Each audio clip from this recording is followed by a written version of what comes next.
Protein ఫుల్గా ఉన్న pesarattu try చేద్దాం. ఫర్మెంటేషన్ అవసరం లేకుండా.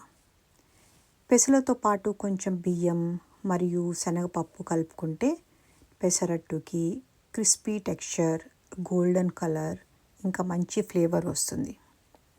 తర్వాత అల్లం, పచ్చిమిర్చి, జీలకర్ర, కరివేపాకు, సాల్ట్తో స్మూత్గా గ్రైండ్ చేసి పక్కన పెట్టుకోండి.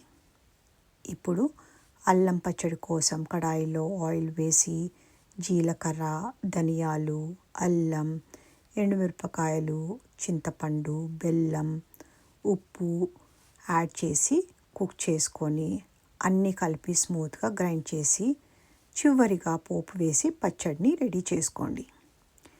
ఇప్పుడు దోస తవ్వ రెడీ చేసి బ్యాటర్ని థిన్గా స్ప్రెడ్ చేయండి.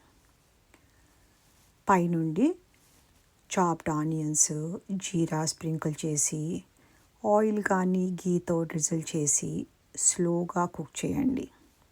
గోల్డెన్ క్రిస్పీ ఎడ్జెస్ వచ్చినప్పుడు ఫోల్డ్ చేసి స్పైసీ అల్లం పచ్చడితో సర్వ్ చేయండి. ట్రై చేసి మీ ఫీడ్బ్యాక్ షేర్ చేయండి. ఇంకా ఇలాంటి రెసిపీస్ కోసం జేస్ కిచెన్ ఫాలో చేయండి. ఎంజాయ్.